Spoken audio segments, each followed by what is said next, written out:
Hoy exploramos la vida de Ludwig Boltzmann, el genio austríaco que cambió para siempre nuestra comprensión del universo. Físico y filósofo, Boltzmann fue el creador de la teoría cinética de los gases y de la famosa ecuación que lleva su nombre, conectando la entropía con la probabilidad. Aunque sus ideas fueron incomprendidas en su época, hoy sabemos que sentaron las bases de la física moderna y marcaron el camino para científicos como Albert Einstein. Acompáñanos a descubrir la historia de un hombre cuyo legado sigue vivo en cada rincón de la ciencia.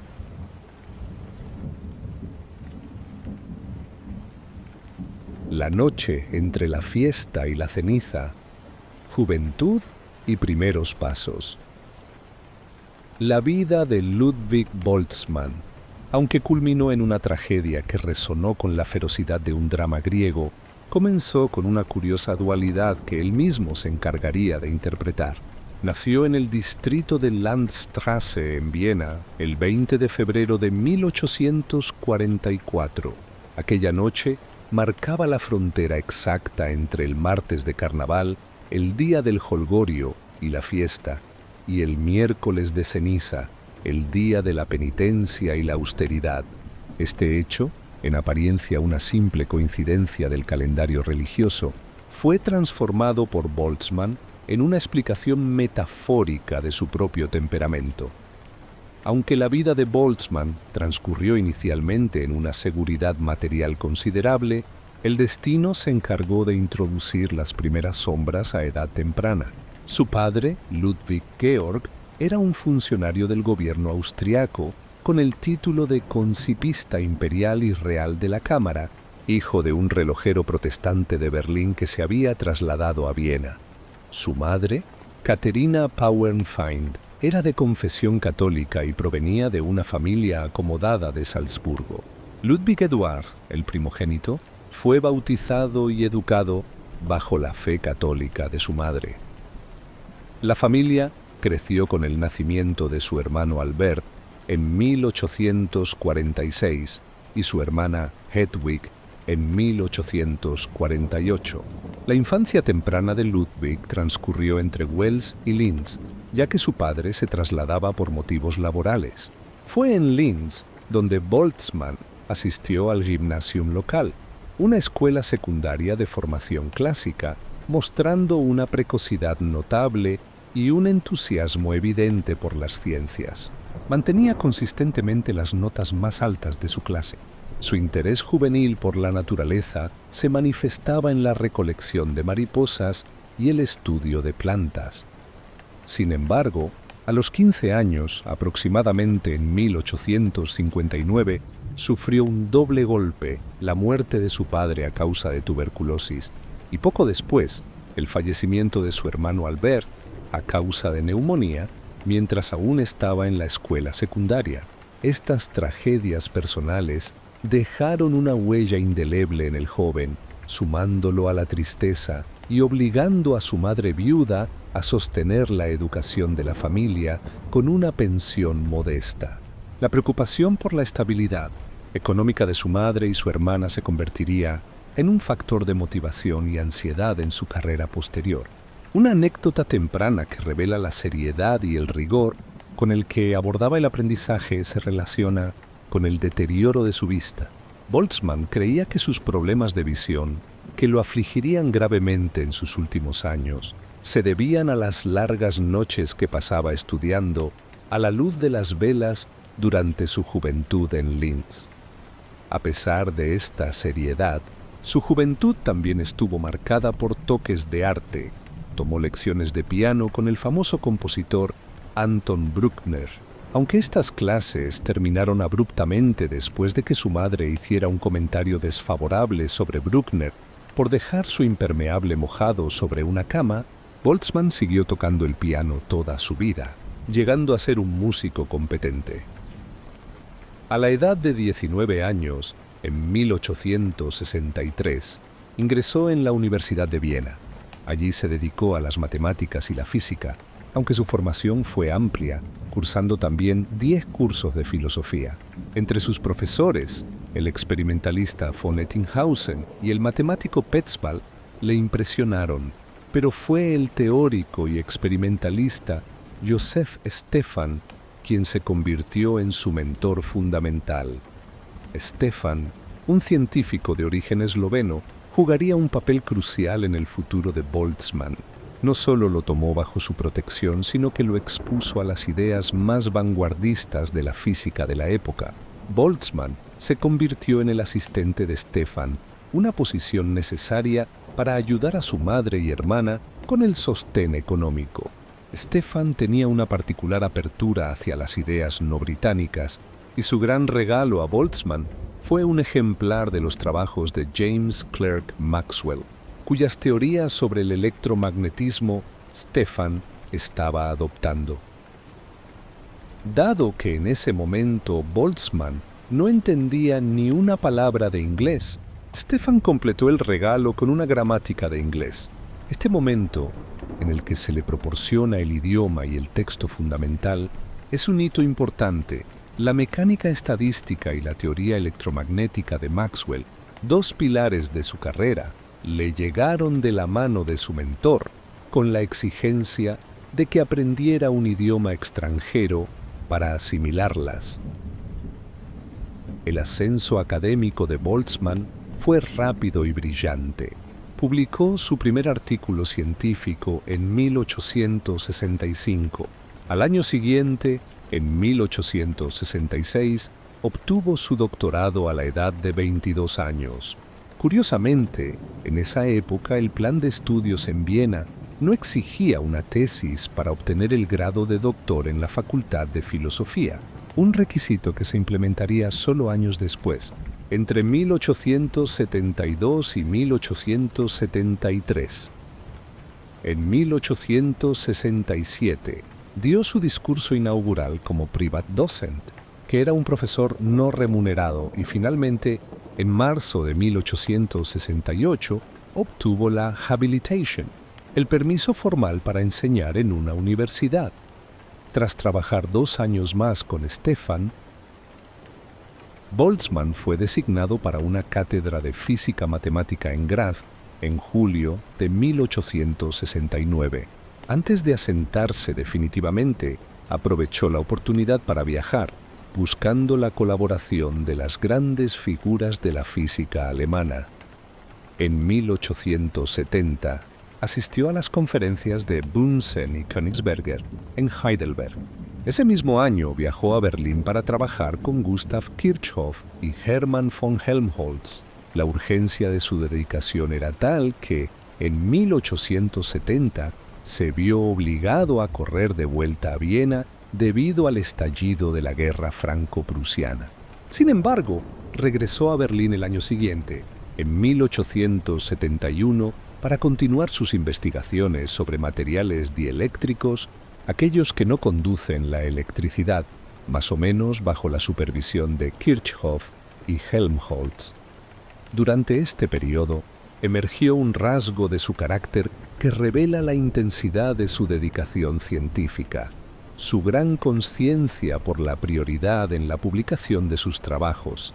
En una carta dirigida a Stefan desde Heidelberg, el 26 de junio de 1870, Boltzmann le pedía que se asegurara de que un breve aviso sobre el problema de Kirchhoff fuera publicado por la Academia de Ciencias de Austria tan rápido como fuera posible.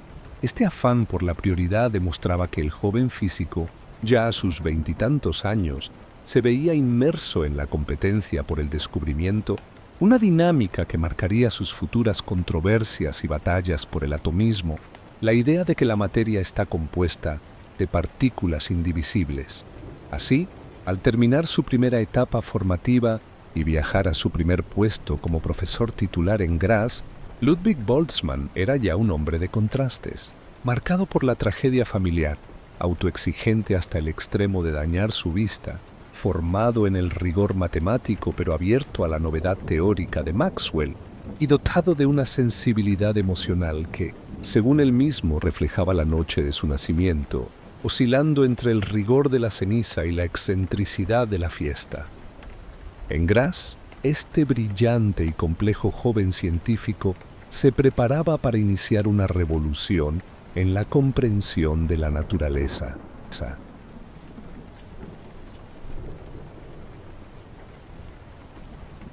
El fuego de Graz, entropía, irreversibilidad y el gran amor. El nombramiento de Ludwig Boltzmann como profesor de física matemática en Graz a la edad de 25 años en julio de 1869 marcó el inicio de lo que, retrospectivamente, se consideraría el periodo más dichoso y productivo de su vida personal y profesional. Boltzmann llegó a una ciudad universitaria vibrante donde, aunque las negociaciones y los traslados a lo largo de su carrera siempre fueron una fuente de estrés, los 13 años que pasaría en Graz hasta 1890 fueron probablemente los más felices de su vida. Al llegar a Graz, Boltzmann se unió al físico experimental August Toepler, director del instituto, quien se convirtió en un gran amigo y consejero. Toepler era una persona cordial y activa que se dedicó a luchar por la creación de un nuevo edificio y la obtención de fondos de investigación sustanciales.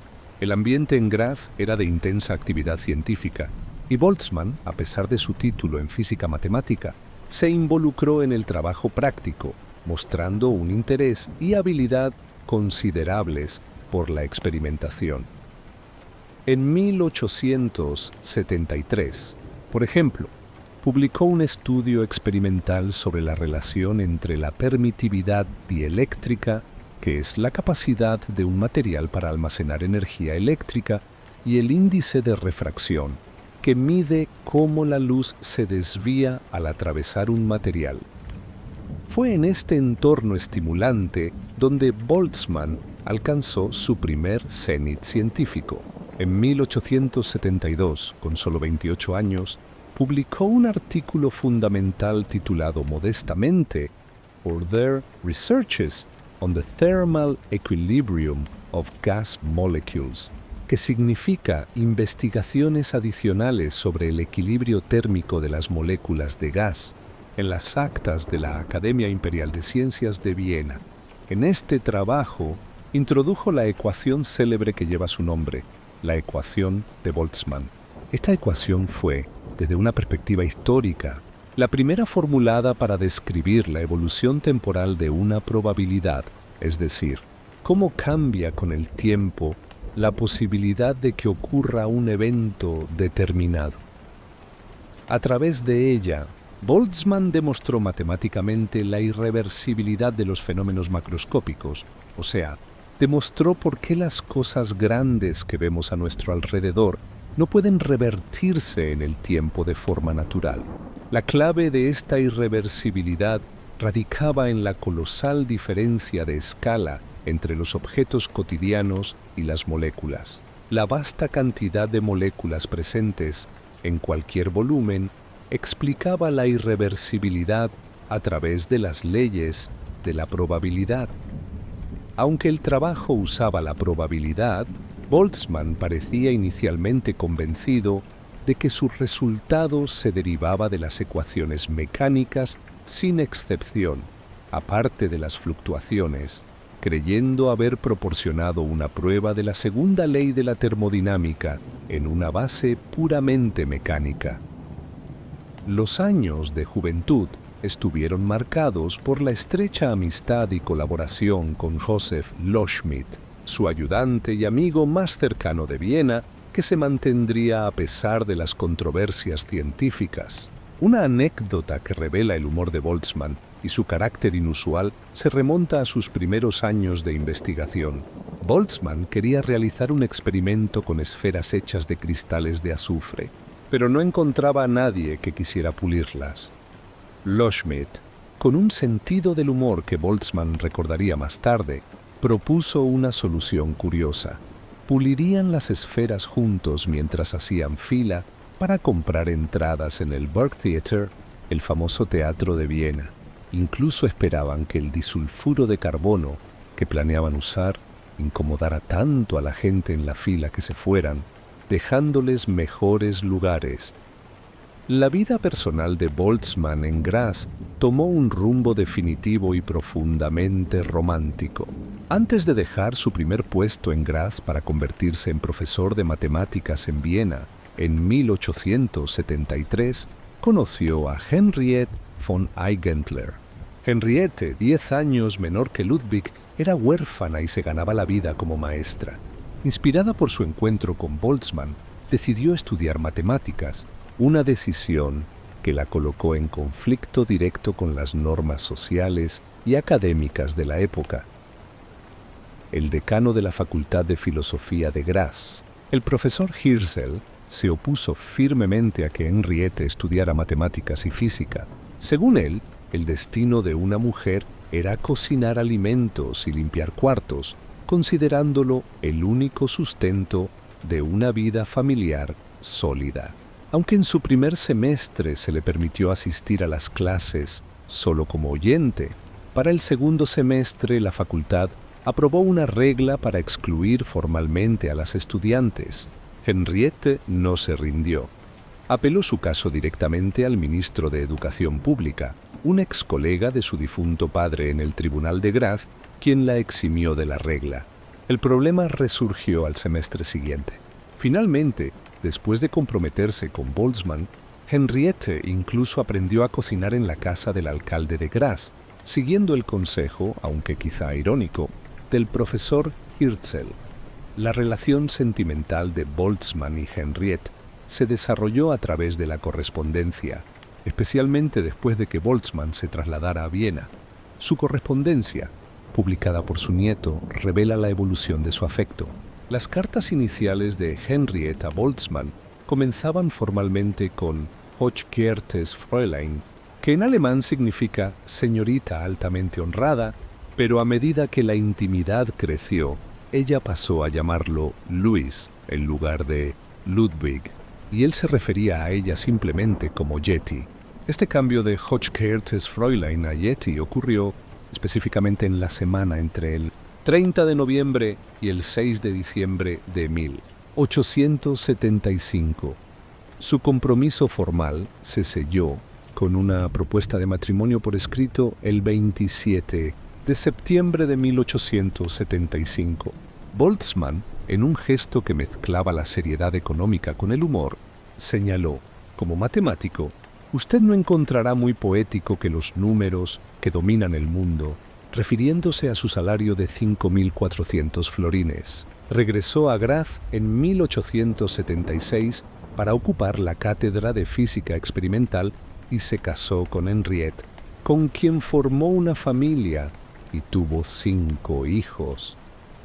A la par de su floreciente vida personal, la ciencia de Boltzmann enfrentó su primera gran prueba. En 1875, Joseph Loschmidt, su amigo y colega, presentó una objeción fundamental a la ecuación de Boltzmann, conocida como el paradigma de la reversibilidad. Loschmidt argumentó que, dado que las leyes mecánicas que gobiernan las moléculas son simétricas en el tiempo, es decir, funcionan igual hacia adelante que hacia atrás, para cualquier proceso en el que el sistema evoluciona hacia el equilibrio, también debería ser posible que las moléculas, si se invirtieran sus velocidades, revirtieran el proceso y volvieran al estado inicial de bajo equilibrio. Loschmidt, un atomista convencido, un creyente en que la materia está hecha de átomos, planteó esta objeción para argumentar contra la inevitabilidad de la muerte térmica del universo, la idea de que todo terminaría en un estado uniforme y sin energía utilizable. Esta batalla con un amigo no fue destructiva, sino constructiva, forzando a Boltzmann a una profunda reflexión. Loschmidt, a pesar de sus argumentos oscuros, había tocado el punto esencial, lo que obligó a Boltzmann a reconfigurar completamente su enfoque. El conflicto lo llevó a reformular sus ideas y a profundizar en el papel crucial de la probabilidad. La respuesta definitiva de Boltzmann llegó en 1877 con la publicación de su artículo über die Beziehung zwischen dem zweiten Hauptsatze der mechanischen Wärmetheorie und der Wahrscheinlichkeitsrechnung, que en español significa sobre la relación del segundo principio de la teoría mecánica del calor con el cálculo de probabilidades. En este trabajo, Boltzmann enunció lo que Albert Einstein más tarde llamaría el principio de Boltzmann. El principio establecía una conexión fundamental entre la macroscopía, el mundo de las cosas grandes que podemos ver, y la microscopía, el mundo invisible de los átomos y las moléculas. La entropía, representada con la letra S mayúscula, no era solo una propiedad misteriosa que siempre aumentaba según la segunda ley de la termodinámica, sino que era una medida matemática del desorden de los átomos, o, de forma más precisa, del nivel de probabilidad de un estado macroscópico. Boltzmann identificó que un sistema aislado siempre tenderá hacia estados más probables, hasta alcanzar el estado de equilibrio termodinámico, y que la entropía es proporcional al logaritmo de la probabilidad. Este descubrimiento culminó en la famosa fórmula S mayúscula es igual a K multiplicado por el logaritmo de W mayúscula. Así, al cierre de este periodo en 1877, Boltzmann había transformado un puesto académico en Graz en el crisol de la mecánica estadística moderna, superando las críticas con una nueva visión de la probabilidad y encontrando la estabilidad personal necesaria junto a su esposa Henriette.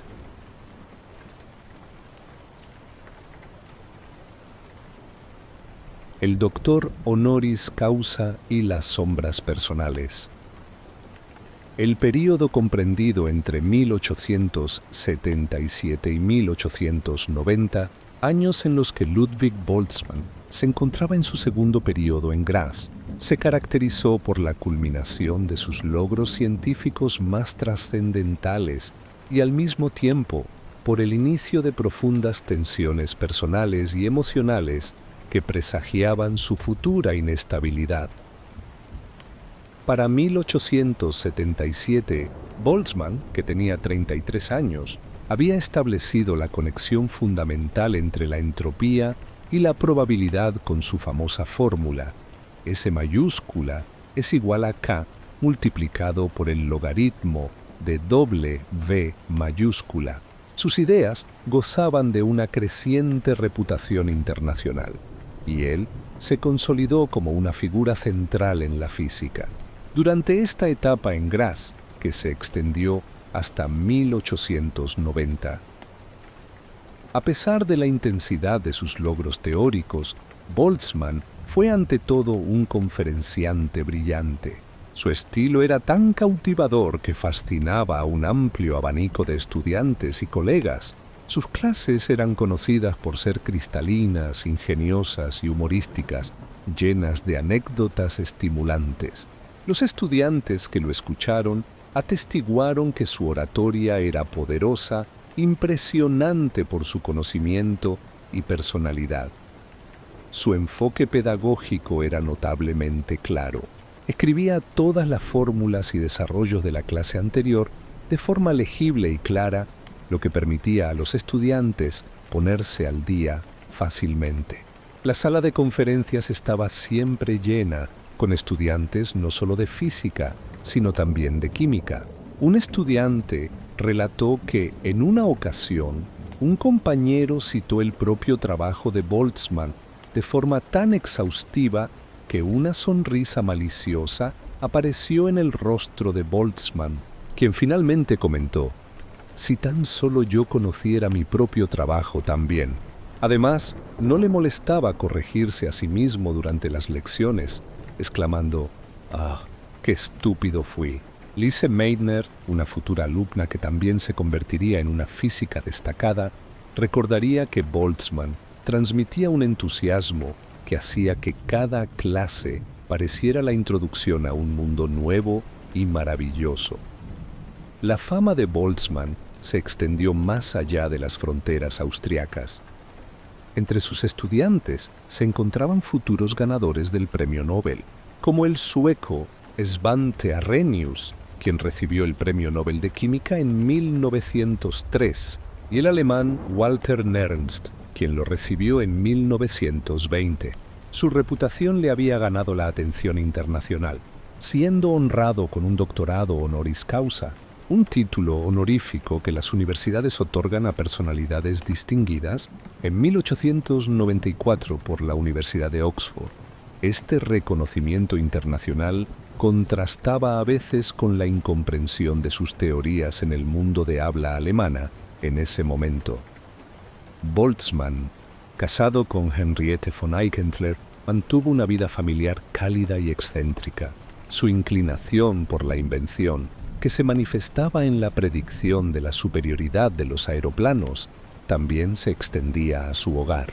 En una demostración de afecto y habilidad técnica, construyó para su esposa una máquina de coser eléctrica en una época en que dicho aparato no era aún un producto comercial. Su amor por sus hijos también se manifestaba en incidentes curiosos. Cuando su hija menor, que más tarde se convertiría en la madre de Dieter Flamm, deseó tener un pequeño mono y su esposa no quería animales dentro de la casa, Boltzmann propuso un compromiso. Compró conejos para su hija y les instaló una jaula en su propia biblioteca. La habitación de su hija estaba junto a su estudio, y era costumbre de Boltzmann llamar a su puerta por la noche como un signo de amistad. También era conocido por ser afectuoso con sus hijos y se dice que le gustaba darles explicaciones de botánica durante sus largos paseos. El físico austríaco no se preocupaba demasiado por las formalidades externas. Wilhelm Kinzel lo describió como una figura altamente original que no se encogía ante el uso de palabras cargadas de sentimiento. Una anécdota famosa que ilustra su distracción y desinterés por la moda tiene que ver con su calzado.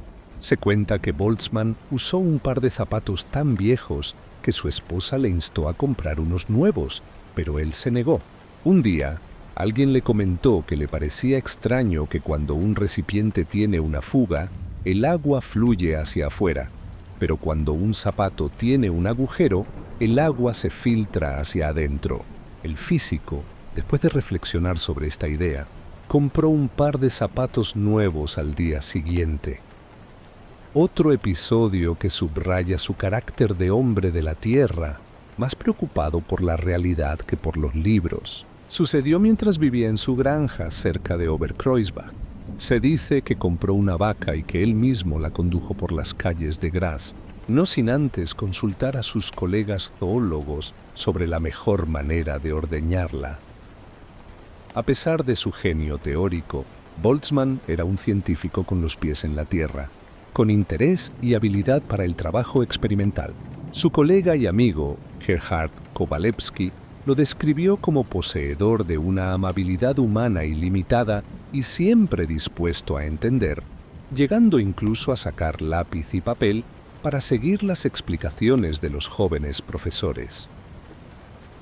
La Universidad de Graz concedió a Boltzmann el máximo honor posible, el rectorado, que es el cargo de máxima autoridad en una universidad, cargo que ejerció durante el año académico 1887 a 1888. Aunque se trataba de una distinción, la responsabilidad era onerosa, es decir, muy pesada y exigente, y contribuyó a su creciente estado de tensión. El rectorado lo obligó a tomar medidas disciplinarias contra los estudiantes proalemanes que habían retirado un busto del emperador de una sala de fiestas y habían pronunciado discursos anti-Habsburgo contra la familia imperial austriaca. Esta situación, en la que fue vigilado de cerca por el gobernador de Estiria y la administración central, duró más de 4 meses, hasta la primavera de 1888, y supuso una carga de responsabilidad para la que Boltzmann no estaba preparado. Coincidiendo con este periodo, sufrió su primera crisis psicológica documentada, en 1885, probablemente vinculada a la muerte de su madre. Además, la muerte de Gustav Kirchhoff en Berlín en 1887, llevó a que se le ofreciera la cátedra de este último en Berlín. Boltzmann inicialmente aceptó la oferta, pero la canceló en marzo de 1888. Se ha conjeturado que el ambiente más formal de Berlín le resultó incómodo. El hecho de que su ayudante principal, Albert von Ettingshausen, dejara su puesto en 1888 para ir al Politécnico de Graz supuso otro revés, ya que perdió su principal apoyo departamental. El golpe más duro a nivel personal fue la muerte de su hijo mayor, Ludwig, aproximadamente en 1889. El niño, que se llamaba igual que él, murió de apendicitis a la edad de 11 años. Esta tragedia personal lo afectó profundamente. Boltzmann se reprochó a sí mismo no haber comprendido la gravedad del estado de su hijo y haber confiado en un diagnóstico erróneo. Este evento fatal incrementó su sentido de inseguridad y aislamiento. Para él, Graz se había convertido en un lugar con recuerdos dolorosos y sintió la necesidad de buscar un cambio de aires. Esta búsqueda de un cambio, motivada por el luto y la inseguridad, culminó en 1890 con la aceptación de una nueva cátedra de física teórica en la Universidad de Múnich, Baviera. Este fue un movimiento crucial en su carrera, ya que Múnich fue una de las primeras universidades en establecer una cátedra de física teórica separada de la experimental. Así terminaba la época dorada de Graz, donde las aulas llenas de estudiantes maravillados y las tardes de paseos botánicos con sus hijos se habían entrelazado con la construcción de máquinas de coser eléctricas y la crianza de conejos en bibliotecas. Pero las sombras que se cernían sobre Boltzmann eran más profundas que las alegrías que había conocido. La pérdida de su hijo mayor, Ludwig, había abierto una herida que nunca sanaría del todo, y las responsabilidades administrativas habían revelado una fragilidad emocional que su genio científico no podía proteger.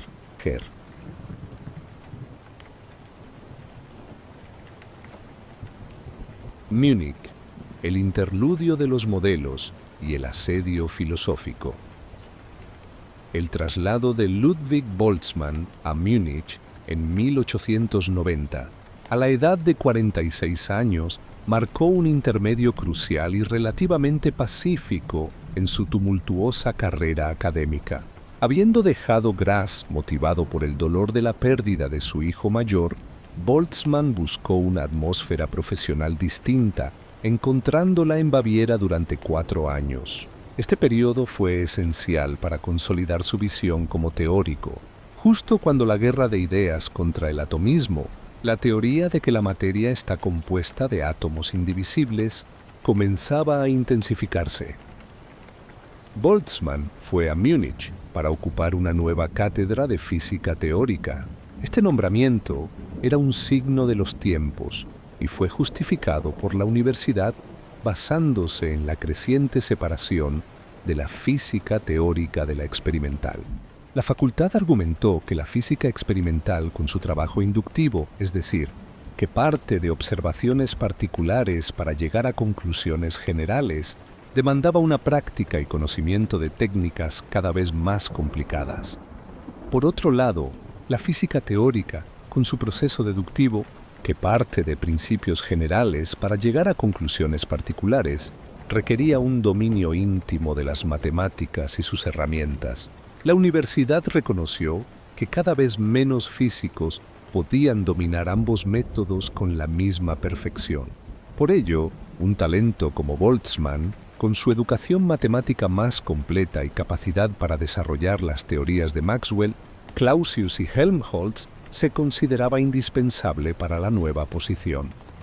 En Múnich, Boltzmann pudo centrarse en la materia que más amaba, las bases teóricas de su trabajo. El físico, conocido por su habilidad tanto teórica como experimental, utilizaba su experiencia práctica para abordar conceptos abstractos.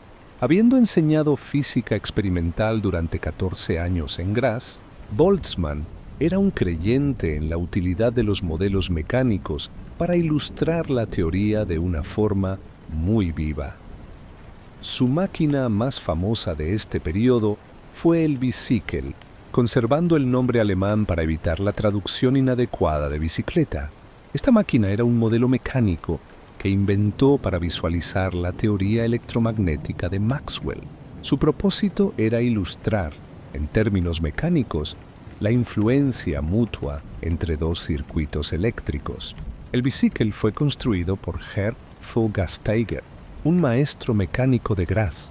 Más allá de la utilidad didáctica, la claridad de movimiento y fuerzas que el Bicycle representaba debió haber sido un placer estético para Boltzmann. Aunque 2 copias del aparato se perdieron posteriormente durante la Segunda Guerra Mundial, su existencia subraya la dedicación de Boltzmann a la comprensión intuitiva de la física. Incluso después de su partida de Múnich, las autoridades de Viena intentaron obtener el aparato para el nuevo Instituto de Física en 1902. Boltzmann también se interesó por otros modelos. En 1892 publicó un artículo sobre los métodos de la física teórica donde hacía referencia a la utilidad de los modelos en el Katalog Mathematischer und Physikalischer Modelle, que en español significa Catálogo de Modelos Matemáticos y Matemático-Físicos. Su trabajo teórico, como sus Vorlesungen über Maxwells Theorie der Elektrizität und des Lichtes, que significa Lecciones sobre la teoría de Maxwell de la electricidad y la luz, publicado en 2 volúmenes en 1891 y 1893, demuestra su profunda inmersión en la electrodinámica, el estudio del movimiento de las cargas eléctricas y sus campos magnéticos, que en gran medida inspiraba la creación de estos modelos. Boltzmann pasó 4 años bastante tranquilos en la capital bávara. Múnich, además, ofrecía una ubicación ventajosa para asistir a conferencias, estando más cerca de Inglaterra y Francia, donde sus ideas atómicas y estadísticas eran más apreciadas que en su propia patria. Su vida social se centraba en un círculo de colegas muy receptivo y estimulante.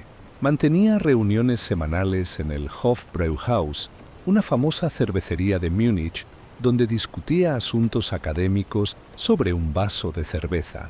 Este grupo incluía a figuras académicas notables como los matemáticos Dijk y Pringsheim, los físicos Sonke y Lommel, quien había sido fundamental para su traslado, el químico Baeyer y el astrónomo Seeliger. Su personalidad, a menudo descrita como oscilante, era apreciada por sus estudiantes. Hantaro Nagaoka, un estudiante japonés que más tarde se convertiría en un promotor de la física en su país, escribió un testimonio en 1894. Nagaoka, aunque impresionado por la barba poblada de Boltzmann, contrastó sus rasgos físicos imponentes con su carácter. Describió al profesor Boltzmann como gentil y honesto, y tiene una personalidad para ser amado por todos. Sus clases, en contraste con las de Helmholtz, eran sorprendentemente claras. Nagaoka también notó la brillantez de su intelecto, capaz de explicar complejas funciones hamiltonianas, que son herramientas matemáticas para describir sistemas físicos, o integrales sextuples, que son cálculos matemáticos de 6 dimensiones, sin recurrir a notas. A pesar del reconocimiento profesional, recibió un doctor honoris causa de Oxford en 1894 y la vida social satisfactoria. Las preocupaciones familiares seguían acosándolo, exacerbadas por sus problemas de salud. Sus problemas de visión se deterioraban. Para preservar sus ojos, Boltzmann dependía cada vez más de su esposa, Henriette. Ella asumió la importante tarea de leer en voz alta los documentos científicos a su esposo. Un factor aún más grave en su creciente ansiedad por el futuro era la ausencia de una pensión para los profesores universitarios del gobierno bávaro en ese momento. Boltzmann recordaba vívidamente la muerte temprana de su padre y el trágico destino del ciego Georg Simon Ohm, el científico que descubrió la ley fundamental de la electricidad que lleva su nombre, que había muerto sin una pensión en circunstancias miserables. Esta preocupación por la seguridad financiera de su familia fue un motor para su eventual decisión de buscar un nuevo puesto, a pesar de que los años en Múnich fueron 4 años excelentes. Mientras Boltzmann se concentraba en la física teórica y la claridad de los modelos, la resistencia ideológica a su obra crecía a su alrededor, especialmente en el mundo de habla alemana. Este fue el momento en que la crítica filosófica contra la existencia real de los átomos se hacía más influyente. Figuras como Ernst Mach promovían el fenomenalismo, la idea de que solo podemos conocer lo que percibimos directamente con nuestros sentidos, y la idea de que la física solo debía ser descriptiva basándose únicamente en lo observable. Por su parte, Wilhelm Ostwald desarrollaba su teoría del energetismo, argumentando que la energía era la única entidad medible y, por lo tanto, la única real. Ostwald llegó incluso a publicar un libro de química en 1892 que excluía toda mención de átomos o moléculas. Boltzmann se sentía acorralado por esta oposición. Las ideas de Mach y Ostwald, al ganar terreno, desafiaban directamente la mecánica estadística de Boltzmann, basada en la realidad subyacente de las partículas. Estas críticas lo obligaron a reflexionar más profundamente sobre los fundamentos filosóficos de la física. Boltzmann dedicó una parte significativa de su tiempo en Múnich a publicar sus Vorlesungen über Maxwells Theorie der Elektrizität und des Lichtes en 1890 y uno en 1893, y a dar conferencias sobre la metodología, como la que dio en Múnich en 1893 sobre las nuevas teorías de electricidad y magnetismo. En su defensa, Boltzmann a menudo presentaba el atomismo como una imagen o cuadro mental indispensable para la ciencia, pero advertía que ir más allá de la experiencia era riesgoso. Este creciente asedio filosófico, que se volvería mucho más feroz tras su regreso a Viena en 1894, anticipó la necesidad de que Boltzmann viera la física no solo a través de las matemáticas, sino también a través del prisma de la filosofía. La guerra contra la metafísica, el estudio de la naturaleza fundamental de la realidad que libraba Mach y la hostilidad al atomismo influirían decisivamente en su siguiente movimiento y en su trabajo más ambicioso, la publicación de sus lecciones sobre la teoría de los gases, que él consideró una medida para asegurar que sus descubrimientos no fueran olvidados si la teoría era temporalmente suprimida. Así concluyó el interludio de Múnich, 4 años de relativa paz en los que Boltzmann pudo construir sus máquinas ingeniosas, discutir ideas con colegas en la cervecería y enseñar a estudiantes admirados en clases pequeñas. El biciclo giraba con precisión mecánica, ilustrando la elegancia de las teorías de Maxwell, mientras que en las calles de Múnich las conversaciones sobre cerveza bávara alimentaban tanto el cuerpo como el espíritu científico. Pero las sombras se alargaban desde más allá de las montañas de Baviera. En Viena, en Berlín, en los círculos filosóficos alemanes, voces influyentes declaraban que los átomos no existían, que eran meras fantasías matemáticas, construcciones mentales sin correspondencia con la realidad. Boltzmann, el constructor de modelos y defensor de lo invisible, sentía cómo el cerco intelectual se estrechaba. El cerco intelectual se estrechaba.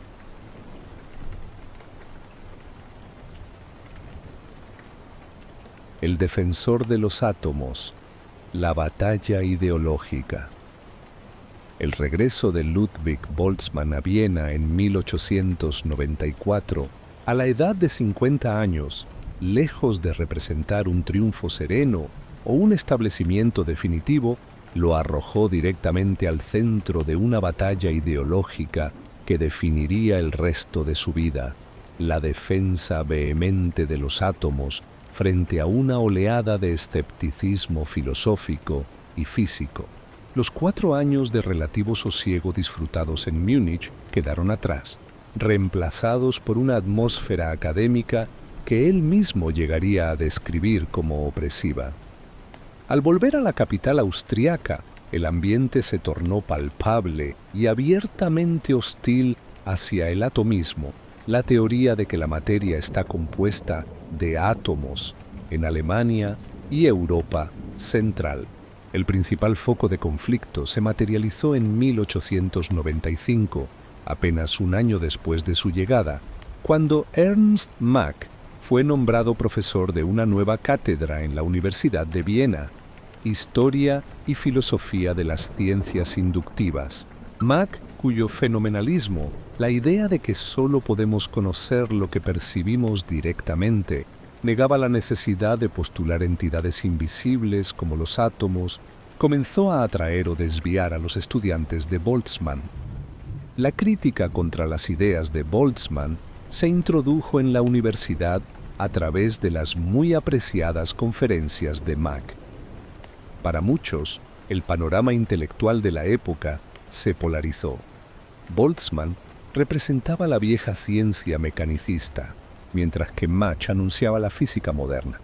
Esta interpretación negativa de la situación en Viena, aunque históricamente invertida a la luz de los descubrimientos posteriores, deprimió profundamente a Boltzmann. La oposición más sistemática provino de Wilhelm Ostwald, el cofundador de la química física y el principal exponente del energetismo. Esta escuela de pensamiento sostenía que la energía era la única entidad medible y, por lo tanto, la única real en la física. Ostwald había llegado incluso a publicar un libro de química en 1892 que excluía toda mención a átomos o moléculas. Para Boltzmann, cuya vida entera se había dedicado a demostrar la realidad subyacente de las partículas, era demasiado tener un colega tan influyente que luchara abiertamente contra la teoría atómica. Los oponentes, liderados por Mach, gustaban de referirse a Boltzmann como el último pilar del atomismo tradicional. Algunos incluso llegaron a atribuir sus síntomas de melancolía, que se remontaban a años atrás, al hecho de que veía el tambaleo de esa estructura sin poder evitar su caída, incluso con toda su habilidad matemática. Boltzmann se sentía genuinamente asediado por estas figuras y las corrientes filosóficas contrarias. Ante la virulencia del debate y el temor de que sus ideas fueran sepultadas por el escepticismo dominante, Boltzmann tomó una decisión crucial: plasmar su trabajo seminal en una obra definitiva. En los últimos años de la década de 1890, dedicó un esfuerzo monumental a publicar sus Vorlesungen über Gastheorie, que en español significa Lecciones sobre la teoría de gases, en 2 volúmenes, publicados en Leipzig por Barth en 1896 y 1898. El prefacio de esta obra maestra se lee como un testamento científico y una declaración de guerra. Boltzmann era consciente de ser solo un individuo luchando débilmente contra la corriente del tiempo. Expresó que sería una gran tragedia para la ciencia si la teoría de gases fuera temporalmente arrojada al olvido debido a la actitud hostil del momento. Por ello, decidió publicar su trabajo como un legado contra el olvido para contribuir de tal manera que, cuando la teoría de gases sea revivida de nuevo, no haya que redescubrir demasiado. Consciente de que la presentación de sus teorías, especialmente las partes más difíciles y sujetas a malentendidos, requería un aparato formal correspondiente, incluyó precisamente esos elementos complejos en la obra. En septiembre de 1895, entre la publicación de los 2 volúmenes de su Gastheorie, Boltzmann se enfrentó directamente a Ostwald en un famoso debate sobre atomismo y energetismo en Lübeck. A pesar de que la controversia no cesó, Boltzmann consideró que había vencido a Ostwald y a sus cohortes, lo que le permitió mantener una buena relación personal con el influyente químico, incluso mientras continuaban su oposición científica. En medio de esta presión ideológica, la complejidad y el ingenio de Boltzmann como pensador se manifestaron en su estilo discursivo. Aunque siempre fue un teórico serio, no dudaba en incorporar el humor y la ironía. En sus escritos solía utilizar el humor con fines pedagógicos, afirmando que a veces un profesor de ciencia experimental debía recurrir a cualquier medio, incluso disparatado, para imprimir las leyes científicas en la mente de los estudiantes. Su postura metodológica ante el conflicto ideológico era la de un pragmatista cauteloso. En sus Vorlesungen über Gastheorie dejó plasmada su célebre frase sobre el destino de la ciencia. ¿Quién puede ver el futuro? Tengamos libre margen para todas las direcciones de investigación, lejos de todo dogmatismo, ya sea atomista o antiatomista. Con este llamamiento, Boltzmann abogaba por una ciencia abierta que no se limitara a una sola imagen, aunque él mismo señalaba en 1897 que una extensión de nuestros cuadros mentales, llamados Gedankenbilder en alemán, más allá de la experiencia era riesgosa, y que los cuadros de la mecánica actual, especialmente la concepción de las partes más pequeñas de los cuerpos, debían ser vistos como provisionales. Esta flexibilidad terminológica, sin embargo, a menudo se prestó a la incomprensión de sus oponentes. Paradójicamente, mientras la lucha contra el atomismo arreciaba en Centroeuropa, Boltzmann encontró un gran aprecio por su trabajo más allá de Alemania. Asistía a conferencias científicas con regularidad. En 1894, el mismo año de su regreso a Viena, viajó a Inglaterra para participar en la reunión anual de la Asociación Británica para el Avance de la Ciencia en Oxford. Boltzmann disfrutó enormemente del viaje, encontrando un público realmente interesado en la teoría cinética de gases y generalmente comprensivo con su punto de vista. La reunión, que él calificó de inolvidable, suscitó una gran cantidad de cartas y debates sobre sus teorías en la revista Nature entre 1894 y 1895. La década concluyó con un viaje significativo a América en 1899. Boltzmann visitó la Universidad de Clark en Massachusetts, donde dio conferencias sobre los principios de la mecánica. Fue honrado con un doctorado honoris causa en Derecho por la universidad en la celebración de su decenio, es decir, su 10º aniversario. Durante esta breve estancia, conoció a figuras importantes como Edwin Herbert Hall, Albert Abraham Michelson y Henry August Rowland, uno de los físicos líderes de América en ese momento. Este viaje, realizado después de concluir sus conferencias en Viena, incluyó un recorrido por ciudades del este de Estados Unidos como Nueva York, Boston, Washington y Filadelfia. A pesar de los logros internacionales y su lucha incansable, la presión de la guerra ideológica y el ambiente insatisfactorio en Viena afectaron gravemente su salud mental. Boltzmann había permitido que una interpretación negativa de la situación en Viena lo deprimiera profundamente. Además de la hostilidad filosófica, sentía que había un exceso de Privatdozenten, profesores no remunerados, y una escasez de buenos estudiantes de pregrado en Viena, lo que lo llevó a soñar con hacer las maletas y buscar un puesto mejor.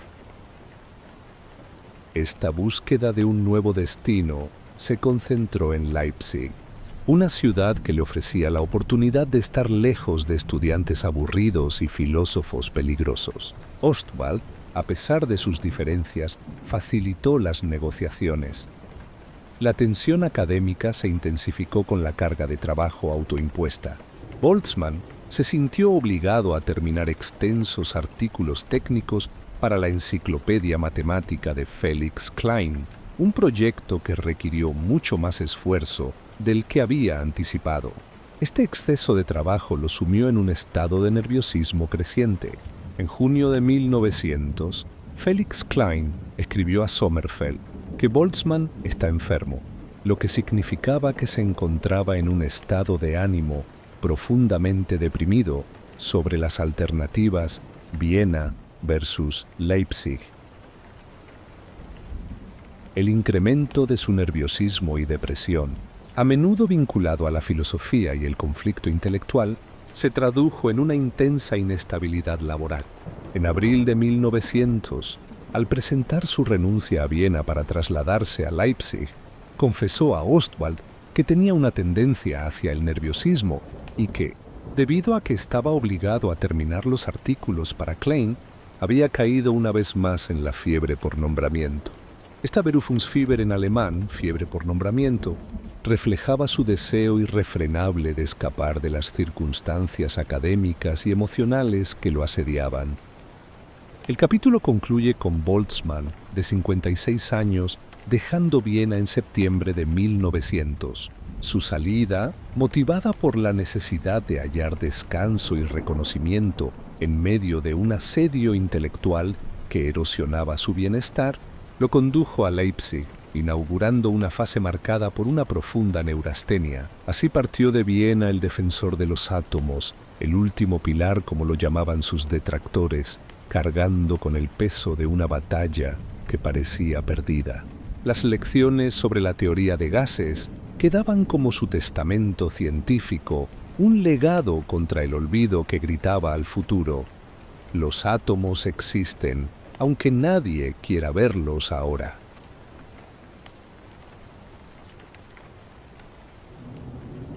Leipzig, el colapso de la voluntad. Ludwig Boltzmann llegó a Leipzig en septiembre de 1900, a la edad de 56 años, buscando un refugio intelectual y una pensión más segura que la que Baviera le ofrecía. Sin embargo, este traslado, negociado en medio de la fiebre por nombramiento, llamada Berufungsfieber en alemán, que lo aquejaba, lejos de proporcionarle el deseado descanso, lo sumió en una de las crisis mentales más profundas de su vida. El primer indicio de la gravedad de su estado mental se produjo antes de que Boltzmann partiera definitivamente. En su correspondencia con Wilhelm Ostwald, el colega que había facilitado su llegada a Sajonia, aunque sus ideas estuvieran en las antípodas de las de Boltzmann, el físico austríaco confesó su tendencia hacia el nerviosismo y su deseo irrefrenable de aceptar el puesto. La decisión de dejar Viena, su ciudad natal, le costó una larga y difícil lucha dentro de su alma. El conflicto interno generado por la mudanza a Leipzig y la subsiguiente incertidumbre provocaron un colapso. En junio de 1900, Felix Klein, el eminente matemático de Gotinga, comunicó a su colega Arnold Sommerfeld que Boltzmann está enfermo, lo que significa que se encuentra en un estado de ánimo profundamente deprimido sobre las alternativas Viena versus Leipzig. Este estado de ánimo profundamente deprimido, llamado Tiefgedrückt Stimmung en alemán, era una manifestación de la neurastenia, un agotamiento nervioso extremo y el síndrome maníaco-depresivo que se había hecho evidente desde 1888. La inestabilidad emocional se hizo tan aguda que, en agosto de 1900, el profesor tuvo que ser internado en un pequeño sanatorio cerca de Siboden, en Austria, por consejo de su médico, debido a su neurastenia. El entorno no era propicio para su recuperación. Según el profesor Ernst Fuchs, el sanatorio estaba lleno de otros pacientes neurasténicos y anémicos, lo que constituía exactamente el ambiente social equivocado para él. Boltzmann mismo escribió a su esposa, Henriette, a quien llamaba cariñosamente Mama. Desde allí, desesperado por ser rescatado, lamentó que lo hubieran separado de su familia y que solo tuviera a un guardia y a algunas enfermeras bondadosas para conversar. Creía que los tratamientos costosos, baños de agujas de pino, compresas húmedas y tratamiento eléctrico eran inútiles y expresaba su profunda tristeza, rogando a su esposa que lo sacara de allí inmediatamente, ya que dormía mal y estaba totalmente fuera de sí por la tristeza. Una vez instalado en Leipzig, la situación empeoró. El ambiente científico, aunque de alto nivel, estaba dominado por Ostwald y el energetismo, la principal escuela antiatomista, es decir, contraria a la idea de que la materia está hecha de átomos. A pesar de que Ostwald era personalmente amable, el constante asedio intelectual que Boltzmann sentía y que venía sufriendo desde Viena, junto con una posible aversión al estilo de vida sajón protestante o al clima pantanoso de la región, lo hicieron sentir aún peor. Su colega, George Jaffe, un estudiante de la época, recordó que Boltzmann estaba muy infeliz en Leipzig y nostálgico de los Alpes austríacos. En esta época, la depresión de Boltzmann alcanzó tal punto que hizo un intento de quitarse la vida. A pesar de este profundo malestar, la voluntad de Boltzmann se mantuvo firme en la arena intelectual. La principal causa de su nerviosismo inmediato fue la carga de trabajo autoimpuesta. Había prometido terminar una serie de largos artículos técnicos para la enciclopedia de Klein. Este compromiso requirió mucho más esfuerzo del que había anticipado. Sin embargo, detrás de la obligación técnica había una poderosa motivación ideológica, la aversión a que su oponente científico, Ernst Zermelo, se hiciera cargo del trabajo y utilizara la prestigiosa enciclopedia para difundir el antiatomismo. Zermelo, un matemático que se había opuesto a la interpretación estadística de la segunda ley de la termodinámica de Boltzmann con el famoso paradigma de la recurrencia, o Wiederkehreinwand en alemán, tenía puntos de vista diametralmente opuestos a los de Boltzmann. Cuando el editor, Felix Klein, le informó que, si no lo hacía él, le daría el artículo a Zermelo, Boltzmann reaccionó con una mezcla de humor y determinación. Antes de dejar que ese pestalutz lo haga, lo haré yo mismo. Zermelo era visto como un Halunke, una palabra alemana que significa pícaro, por algunos de los asociados de Boltzmann, y el físico austríaco, a pesar de su estado, se obligó a hurgar en la literatura y preparar el material para evitar que las teorías antiatomistas se presentaran como el punto de vista de moda en la enciclopedia. Este esfuerzo por proteger su legado intelectual, incluso en medio de su colapso nervioso, fue un acto de amor conmovedor por su ciencia. El profesor Boltzmann padecía desde hacía tiempo problemas de visión, una dolencia que él mismo achacaba a haber estudiado durante largas noches a la luz de las velas en su juventud. A medida que envejecía, sus ojos empeoraban. Ya en Múnich dependía de su esposa, Henriette, para que le leyera en voz alta documentos científicos. Durante su estancia en Leipzig, esta dificultad para leer la correspondencia se hizo evidente. En una carta fechada el 30 de abril de 1900, dirigida a Otto Wiener, su colega en física experimental en Leipzig, quien se había disculpado por no poder recibirlo, Boltzmann, a la edad de 56 años, incluyó una solicitud peculiar. Por favor, escriba todas sus cartas con la máquina, ya que eso hace que sean más fáciles de leer. Esta preferencia por la correspondencia mecanografiada refleja la gravedad de su vista, que ya no le permitía discernir la caligrafía habitual. Irónicamente, el hábito de Wiener de usar la máquina y conservar copias al carbón ha sido de gran ayuda para los académicos posteriores interesados en la correspondencia de Boltzmann. Su mala vista también se cita como una de las razones por las que no pudo seguir de cerca los nuevos desarrollos en física de la época, como la obra de Planck y Einstein, ya que la filosofía ya tenía sus garras en él. La inquietud de Boltzmann en Leipzig y su deseo de regresar a Viena, de donde el ministro de Educación austriaco, Wilhelm von Hartel creía que su corazón no se había ido, se vieron fuertemente influenciados por los acontecimientos en la capital austríaca.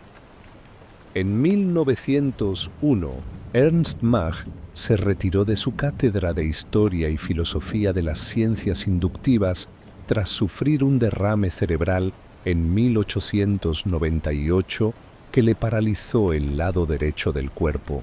Esta jubilación dejó vacante una posición de prestigio en Viena que había sido ocupada previamente por Franz Brentano y el propio Mach. A finales de su período en Leipzig, la idea de dedicarse a la filosofía se consolidó en la mente de Boltzmann, ya que era un campo disponible en Viena. La visita a Mach, quien se había retirado, fue una posibilidad real. Boltzmann consideraba que la filosofía atacaba sus nervios y le causaba migrañas espirituales, especialmente cuando reflexionaba sobre cosas totalmente abstractas o incluso completamente abstrusas. Por el contrario, la física, al ser un campo concreto e independiente del sujeto pensante, le resultaba descansador. Irónicamente, era precisamente porque el campo de la física le resultaba descansador que pensó que podría dedicarse él mismo a la filosofía en Viena, asumiendo que el campo le daría menos problemas técnicos que la física teórica y experimental. Este interés por la filosofía, que se había manifestado en artículos anteriores, se hizo explícito en su mente como una posible vía de escape y un nuevo enfoque profesional. Su colega Gerhard Kowalewski sugirió que otro factor decisivo para su retorno fue un profundo miedo, la aprensión de que su mente y memoria fallarían de repente en medio de una conferencia. El traslado y el nuevo enfoque filosófico prometían no solo estabilidad financiera y un regreso a su tierra, sino también una disminución del estrés inherente a la física teórica avanzada. Así, en el verano de 1902, tras 2 años de profunda lucha y un intento de suicidio, Ludwig Boltzmann, el último pilar del atomismo, negoció su regreso a Viena, no para retomar solamente su cátedra de física, sino con la perspectiva de ocupar el lugar de su principal adversario filosófico. Hartel, el ministro, logró convencer al emperador para que aceptara su regreso, aunque bajo la promesa de que nunca volvería a dejar Austria. Boltzmann fue reincorporado en octubre de 1902, inaugurando la etapa final de su vida, marcada por el gran éxito público de sus conferencias filosóficas y su trágico desenlace.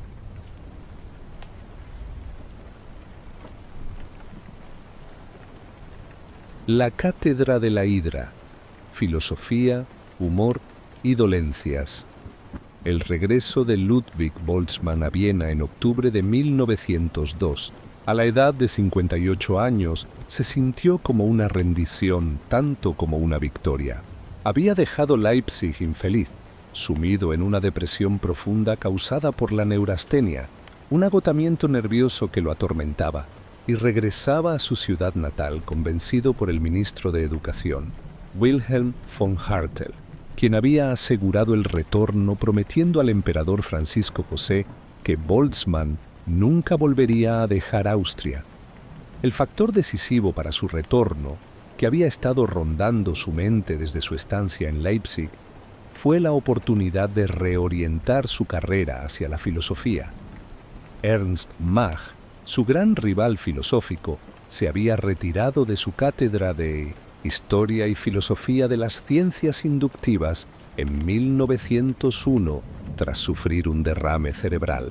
Aunque Boltzmann ya ocupaba su silla de física teórica, el 5 de mayo de 1903 se le concedió formalmente un contrato de enseñanza para impartir filosofía de la naturaleza y metodología de las ciencias.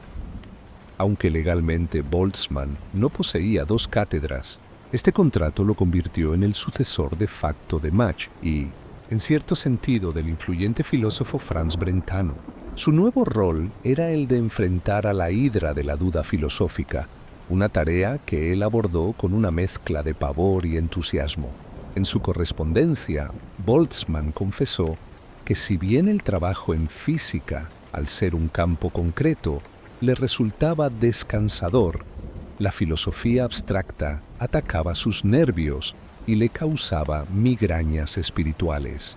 A pesar de ello, se sintió obligado a reanudar sus conferencias y a mirar a la hidra de la duda directamente a los ojos. El fervor por el regreso de la celebridad austríaca fue instantáneo, manifestándose con una aclamación pública sin precedentes. La famosa conferencia inaugural para su curso de filosofía, impartida en el otoño de 1903, en octubre, se convirtió en un acontecimiento social. Aunque se había elegido la sala más grande, la audiencia era colosal. La esposa de Boltzmann escribió en noviembre de 1903 que el público estaba abarrotado y que la gente se encontraba de pie en los laboratorios, en las escaleras y frente al edificio. La sala estaba engalanada, con la pizarra y el salón de conferencias adornados con ramas de abeto. Boltzmann fue recibido con atronadores aplausos. Tal fue la resonancia que se informó en todos los periódicos de Viena. Incluso el emperador Francisco José, en una audiencia privada, le expresó lo realmente feliz que estaba de que hubiera regresado a Viena y le comentó que ya había oído lo abarrotado que estaba su auditorio. Este éxito desató un cambio casi mágico en Boltzmann, quien, según su esposa, ha cambiado completamente, retirando su bata brillante y vistiéndose más respetablemente en casa. Su reputación como profesor inspirador era bien merecida. Los estudiantes que lo escuchaban quedaban fascinados por su conocimiento y personalidad, y él hacía que cada clase pareciera la introducción a un mundo nuevo y maravilloso. Un estudiante recordó que al comenzar sus clases, Boltzmann, a pesar de su imponente estatura, lo hacía en un tono de voz agudo, exclamando un sonoro ahora, seguido de un enérgico tenemos. El físico utilizaba el humor con fines pedagógicos. Él creía firmemente que a veces un profesor de ciencia experimental debía recurrir a cualquier medio, incluso disparatado, para grabar las leyes científicas en la mente de los estudiantes. Además, sostenía que a veces solo se podía capturar lo más importante de hermosos experimentos drásticos con un chiste.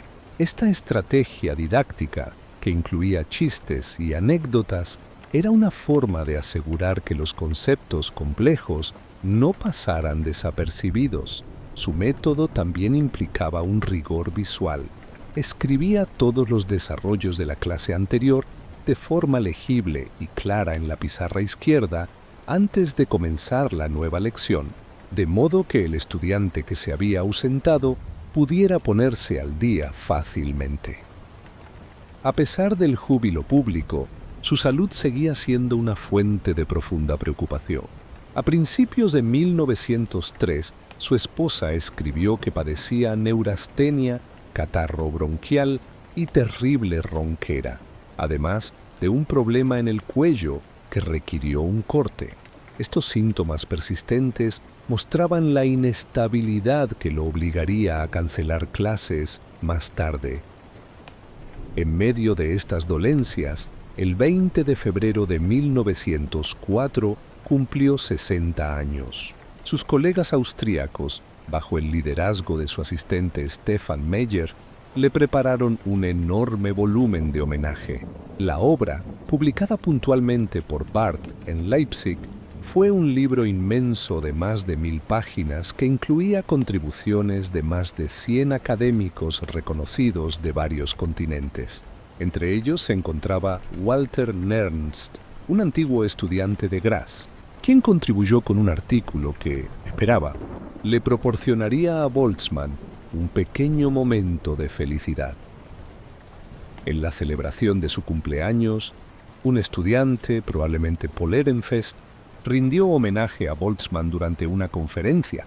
El propio físico, en tono de broma, atribuyó sus notorias transiciones rápidas de la alegría a la tristeza al hecho de haber nacido en la noche entre el martes de carnaval y el miércoles de ceniza. El punto culminante de la actividad de Boltzmann en 1904 fue su viaje a Estados Unidos. En agosto de ese año, se embarcó con su hijo Arthur Ludwig en el vapor Belgravia, calificando el viaje como muy inferior y más extenuante para el estado de sus nervios. El destino era la Exposición Universal de San Luis, en Missouri, donde participó en el Congreso de Artes y Ciencias. Boltzmann dio una conferencia el 24 de septiembre de 1904 sobre mecánica estadística, aunque fue catalogada bajo la sección de matemáticas aplicadas. El Congreso de San Luis fue testigo de otro enfrentamiento intelectual con su adversario del energetismo, Wilhelm Ostwald. El energetismo era una corriente filosófica que rechazaba la existencia de los átomos y proponía que toda la naturaleza podía explicarse únicamente a través de transformaciones de energía. Ostwald también dio una conferencia en el Congreso defendiendo su teoría energética de la felicidad. Boltzmann, que había mantenido una relación de oposición científica combinada con la más alta estima personal con Ostwald, no dudó en refutar su tesis. A finales de 1904, Ostwald visitó Viena y Boltzmann lo invitó a cenar. Más tarde, Boltzmann publicó una réplica a la disertación de Ostwald en Viena, titulada Respuesta a una conferencia sobre la felicidad dada por el profesor Ostwald. A finales de 1904, Boltzmann, con 60 años, había logrado un éxito público rotundo como orador en Viena, había sido honrado por su carrera y había mantenido a raya a sus adversarios ideológicos en el debate público, reafirmando su rol de defensor incansable de la realidad de los átomos. Sin embargo, el brillo de estos triunfos no podía ocultar las sombras que se cernían sobre su espíritu. Su continua lucha contra la neurastenia y las dolencias físicas presagiaban el difícil viaje hacia su destino final. En aquellos días dorados del reconocimiento vienés, cuando las aulas se abarrotaban y los emperadores lo felicitaban, Boltzmann libraba dos batallas simultáneas, una en los escenarios públicos de la ciencia, donde defendía con pasión la existencia de lo invisible, y otra en el teatro íntimo de su propia mente, donde las migrañas espirituales y la hidra de la duda lo acechaban sin tregua. Era un hombre dividido entre la luz de la aclamación y la oscuridad del sufrimiento, entre la certeza de sus convicciones científicas y la fragilidad de su equilibrio interior.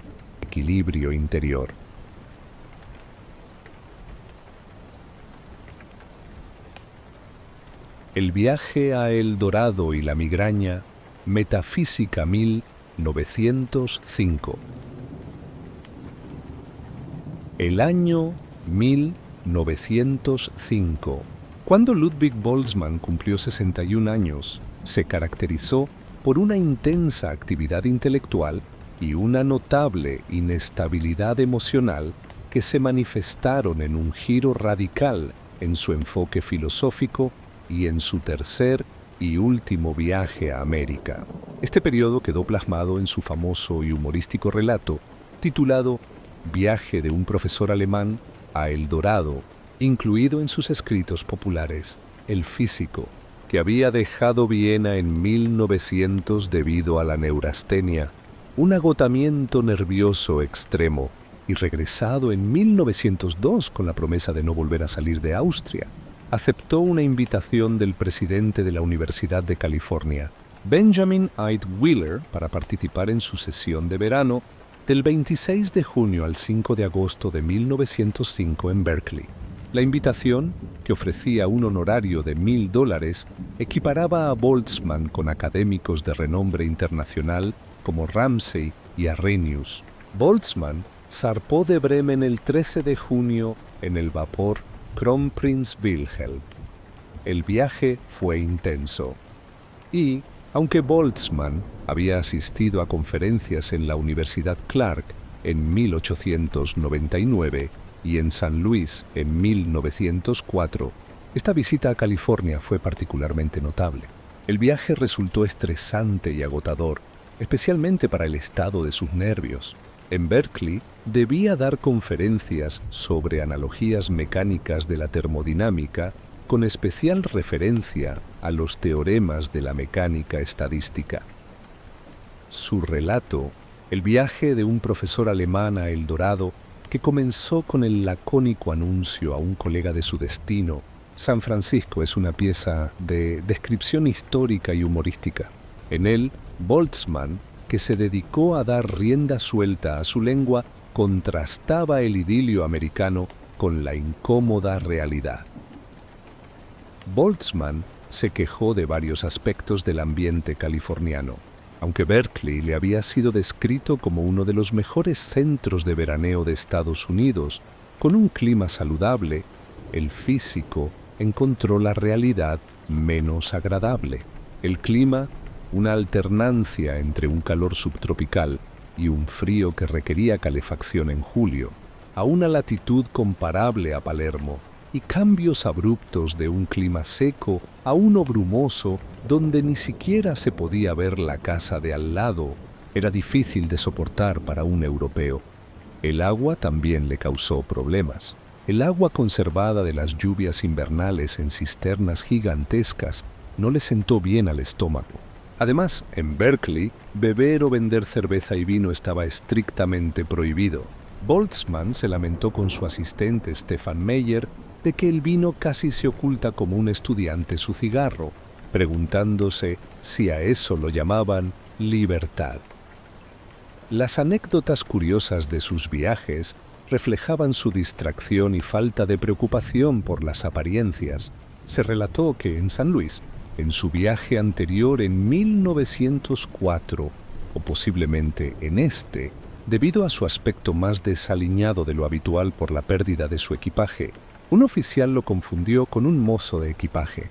Durante su viaje en ferry a San Francisco, insistió en llevar un paraguas, a pesar de que los residentes le aseguraron que nunca llovía en San Francisco en verano. Cuando finalmente llovió, el profesor exclamó con satisfacción: «Se lo dije».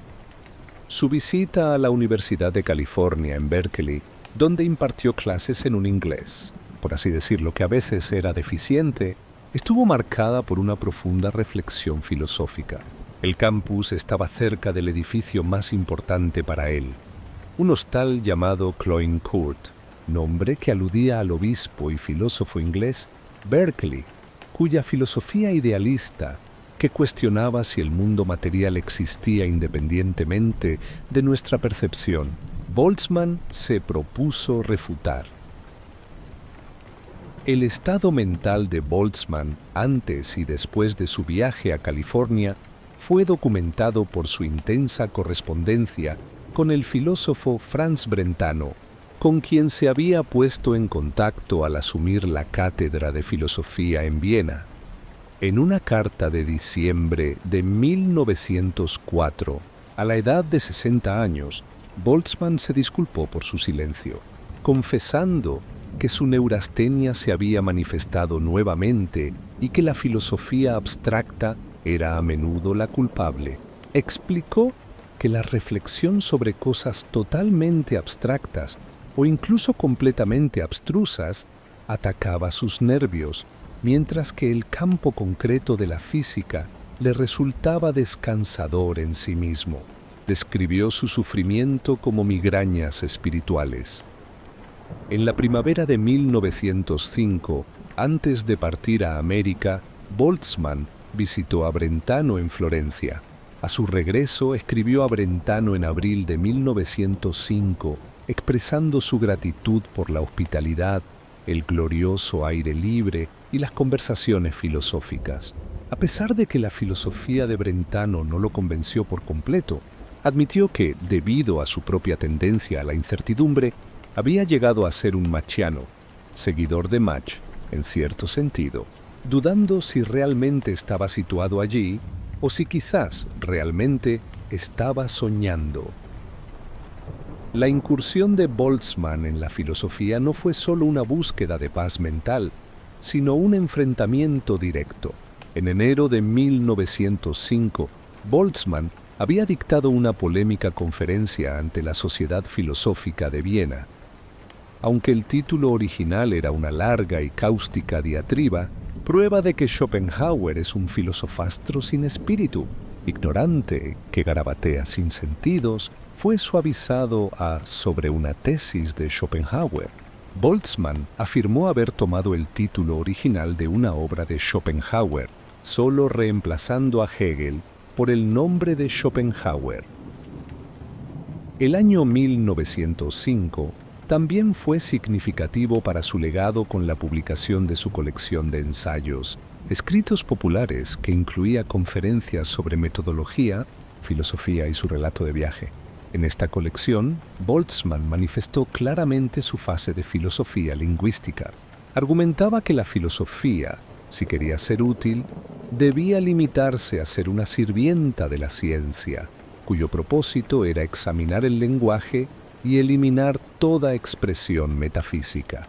Sostuvo que la filosofía tradicional creaba agitación mental innecesaria al inquirir más allá del alcance de la sensación y la ciencia.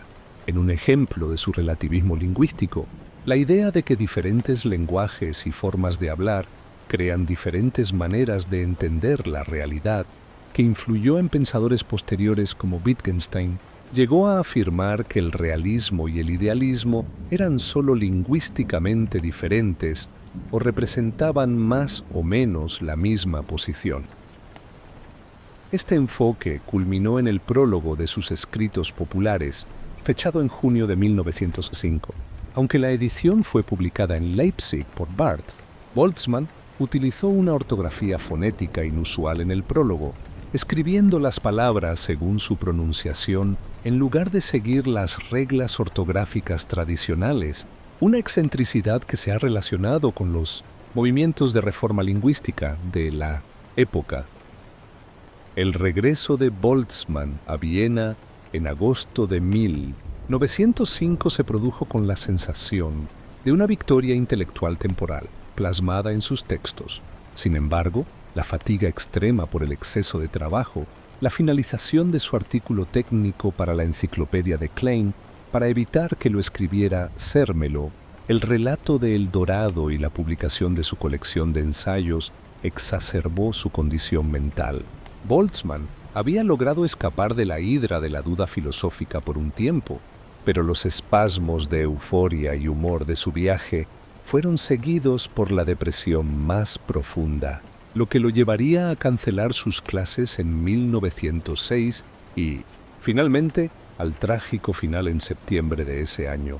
Así, el año 1905 quedó grabado en la historia como el último resplandor del genio atormentado de Boltzmann, aquel profesor alemán que había viajado a El Dorado buscando no oro, sino claridad mental.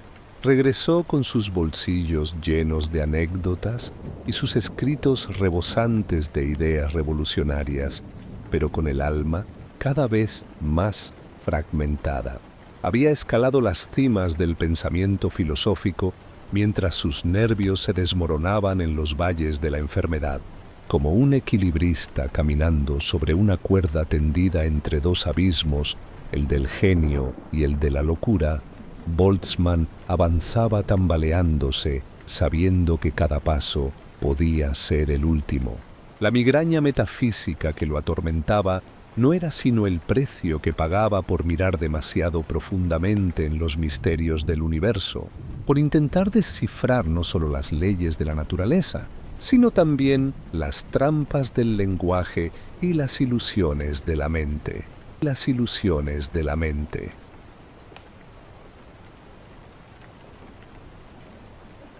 La última ecuación y la victoria póstuma. El año 1906. Cuando Ludwig Boltzmann cumplió 62 años, se convirtió en el escenario final y trágico de una vida caracterizada por la genialidad científica y una profunda inestabilidad emocional.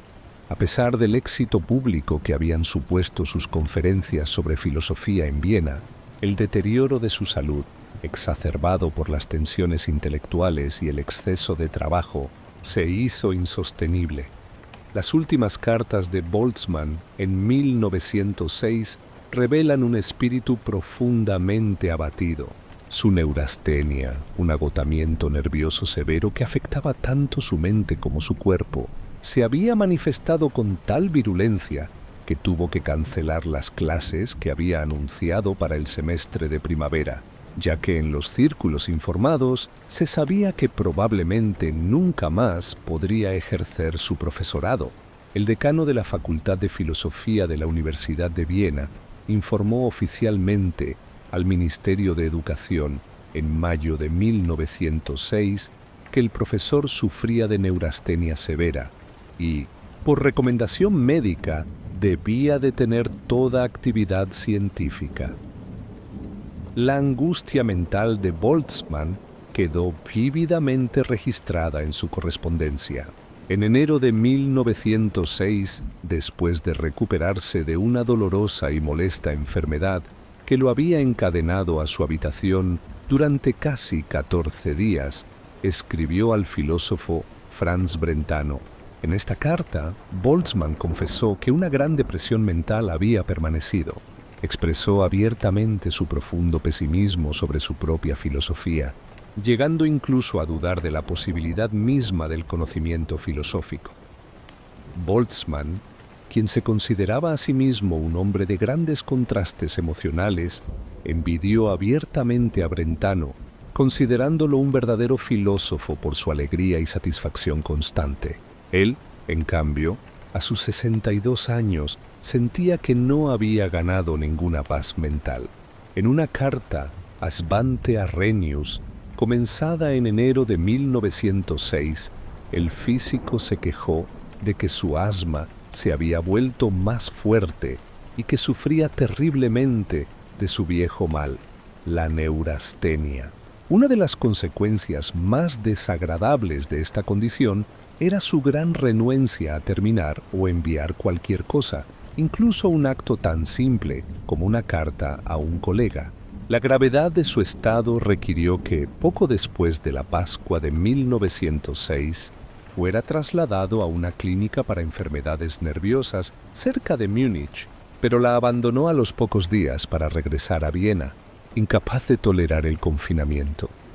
Ante la desesperación, Boltzmann y su familia partieron hacia el sur en busca de un cambio de aire. Se dirigieron a Duino, un pequeño pueblo cerca de Trieste, situado en el mar Adriático, un lugar que había elegido para cumplir un antiguo deseo de su esposa Henriette. El 5 de septiembre de 1906, Ludwig Boltzmann, de 62 años, se quitó la vida por ahorcamiento. La noticia conmocionó a la comunidad científica, que lo veía como el último pilar del atomismo, la teoría que defendía la existencia real de los átomos. El acto se llevó a cabo mientras su esposa Henriette y su hija menor, Elsa, entonces de solo 15 años, se habían ido a nadar. Utilizó una cuerda corta de los travesaños de un marco de ventana. Fue su hija Elsa quien descubrió el cuerpo. Una fuente relató que Boltzmann había estado muy melancólico durante mucho tiempo antes de partir y no quería enviar su traje a limpiar, ya que eso implicaría un mayor retraso en su regreso a Viena. Después de que su esposa se fue llevándose el traje consigo, él se quitó la vida.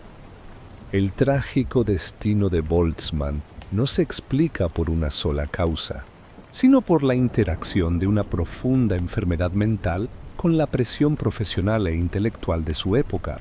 Su inestabilidad psicológica, que él mismo atribuía al haber nacido en la noche entre el martes de carnaval y el miércoles de ceniza, le provocaba alternancias entre extremos emocionales.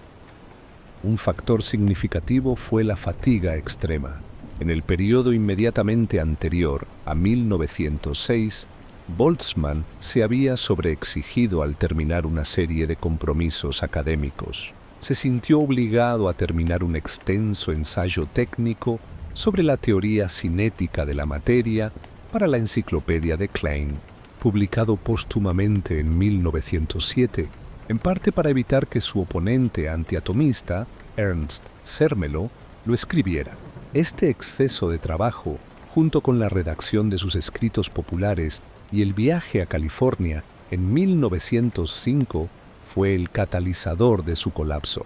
El propio Ernst Mach, a pesar de su rivalidad, opinó que el sobreesfuerzo fue una de las principales causas de su depresión final y suicidio.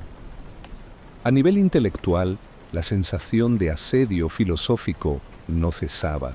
El físico murió frustrado al ver que su atomismo seguía siendo rechazado por prominentes figuras como Ernst Mach y Wilhelm Ostwald, principales exponentes del fenomenalismo. La idea de que solo podemos conocer las apariencias de las cosas y del energetismo, la teoría que negaba la existencia de átomos y explicaba todo mediante transformaciones de energía. El influyente filósofo Alois Höfler, amigo de Boltzmann, sugirió que sus síntomas de melancolía podían atribuirse a que veía el tambaleo de esa estructura, el atomismo, y no podía evitarlo con toda su habilidad matemática. Boltzmann temía que sus ideas fueran arrojadas al olvido. Si bien la marea intelectual estaba comenzando a cambiar en 1906, Boltzmann no se benefició de ello, pues su mala vista y su inmersión en la filosofía le impidieron asimilar los nuevos y decisivos desarrollos. Al final, se ha conjeturado que la autocrítica por tomarse a los antiatomistas tan en serio pudo ser un factor en su desesperación. La tragedia de Boltzmann fue que no experimentó la gloriosa victoria de sus ideas. Su muerte ocurrió en el umbral de su triunfo. El reconocimiento de su genialidad no se hizo esperar. Max Planck, el padre de la mecánica cuántica, quien durante años había resistido la interpretación estadística de Boltzmann, admitió su error y se convirtió en un fuerte defensor del trabajo de Boltzmann. Planck lo había nominado para el Premio Nobel de Física en 1905 y 1906, basándose en su investigación de la teoría cinética de gases. Planck afirmó que la obra de Boltzmann era el fundamento que ha hecho posible la dinámica conceptual de la nueva física de electrones. La influencia más decisiva provino de Albert Einstein, quien había leído y admirado las lecciones sobre la teoría de gases de Boltzmann desde 1900. El trabajo de Einstein sobre el movimiento browniano en 1905, el movimiento errático y observable de partículas microscópicas suspendidas en un líquido, proporcionó la prueba experimental definitiva de la realidad de los átomos y sus movimientos. Al demostrar la realidad de las entidades subyacentes que Boltzmann había postulado, Einstein puso fin al reinado de gran parte de la física pseudomoderna que se oponía al atomismo. Como escribió un contemporáneo, la bandera bajo la cual los jóvenes experimentadores hacían sus descubrimientos con el ultramicroscopio y el estudio de la radioactividad era la bandera de Ludwig Boltzmann. Su fórmula más famosa se erige como su epitafio. El principio fundamental que relaciona la entropía, representada por la letra S, una medida del desorden molecular, con la probabilidad, representada por la letra W, se inmortalizó en su tumba. El monumento a Boltzmann en el cementerio central de Viena, que incluye un busto de mármol blanco creado por Gustinus Ambrosi, lleva grabada la ecuación S es igual a K multiplicado por el logaritmo de W, donde S representa la entropía, K es la constante de Boltzmann y W representa la probabilidad o el número de microestados posibles del sistema. Esta relación, conocida por Einstein como el principio de Boltzmann, es un testimonio de la naturaleza estadística de la realidad física. El epitafio, como señaló un colega, conservará su validez después de que todas las lápidas se hayan hundido bajo el polvo de los siglos. Así, Ludwig Boltzmann, el hombre de los extremos emocionales nacido entre el carnaval y la ceniza, encontró su victoria póstuma en el triunfo de los átomos, un legado que trascendió la melancolía de su destino final.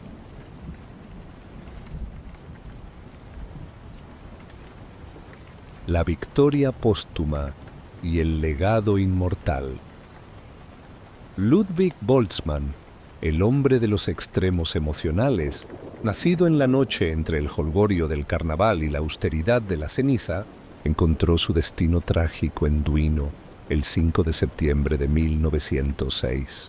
El acto desesperado, motivado por la neurastenia severa, un agotamiento nervioso profundo y la fatiga extrema por el exceso de trabajo, se produjo en la víspera de la victoria de la causa a la que había dedicado toda su vida. El nieto de Boltzmann lamentó que su abuelo murió sin presenciar la gloriosa victoria de sus ideas. Dejó este mundo mientras la batalla decisiva aún estaba en curso, convencido de que su atomismo, la teoría que defendía la existencia real de los átomos, sería arrojado al olvido. Su colega Alois Höfler, quien también criticó el atomismo de Boltzmann, atribuyó sus síntomas de melancolía al hecho de que veía el tambaleo de esa estructura, el atomismo, y se sentía incapaz de evitar su caída a pesar de toda su habilidad matemática. La noticia de la muerte de Boltzmann a la edad de 62 años causó una conmoción en la comunidad académica. La reacción inmediata fue de tristeza y asombro, y varios periódicos vieneses publicaron obituarios. Irónicamente, el mismo Ernst Mach, el adalid del fenomenalismo, la filosofía que sostiene que solo podemos conocer las apariencias de las cosas y no su realidad subyacente, y su adversario filosófico, escribió un obituario para el periódico Die Zeit de Viena el 7 de septiembre de 1906. Mach, aunque en términos de filosofía se encontraba en las antípodas de Boltzmann, fue uno de los que sugirió que el exceso de trabajo fue en gran parte responsable de su depresión final y suicidio. Otro obituario, que apareció de forma anónima en el mismo periódico vienés, fue escrito por Wilhelm Ostwald, el principal exponente del energetismo, la teoría que rechazaba la existencia de átomos y explicaba todo mediante transformaciones de energía, con quien Boltzmann había sostenido intensos debates científicos. El físico, que había temido que la teoría de gases fuera temporalmente arrojada al olvido, comenzó a recibir elogios póstumos que confirmaban su importancia. El colega H.A. Lorentz, de 1853 a 1928, un físico holandés que había mantenido correspondencia con Boltzmann, lo conmemoró en 1907 ante la Sociedad Alemana de Física, señalando que las viejas doctrinas sobre las que Boltzmann habla han florecido en una vida nueva y fuerte gracias a sus esfuerzos. La tragedia de Boltzmann se magnificó por el hecho de que murió justo cuando la evidencia a favor de la realidad de los átomos se hacía innegable. Los principales movimientos que luchaban contra la visión mecanicista del mundo antes de los descubrimientos de Planck y Einstein, incluyendo el energetismo, el fenomenalismo y la visión electromagnética del mundo, se vendrían abajo de forma mucho más dramática. La razón era simple: todos eran incompatibles con la realidad de los átomos. Un factor clave fue Max Planck. De 1858 a 1947, el padre de la mecánica cuántica, la teoría que describe el comportamiento de la materia y la energía a escala atómica. Planck, aunque durante muchos años se había resistido a la interpretación estadística de Boltzmann de la segunda ley de la termodinámica, se encontró forzado a emplear muchas ideas relacionadas de Boltzmann al llevar a cabo sus propias investigaciones sobre la radiación del cuerpo negro, lo que resultó en la teoría cuántica. Planck, con gracia, admitió su error y se convirtió en un fuerte defensor de la importancia fundamental del trabajo de Boltzmann. De hecho, Planck lo había nominado para el Premio Nobel de Física, tanto en 1905 como en 1906.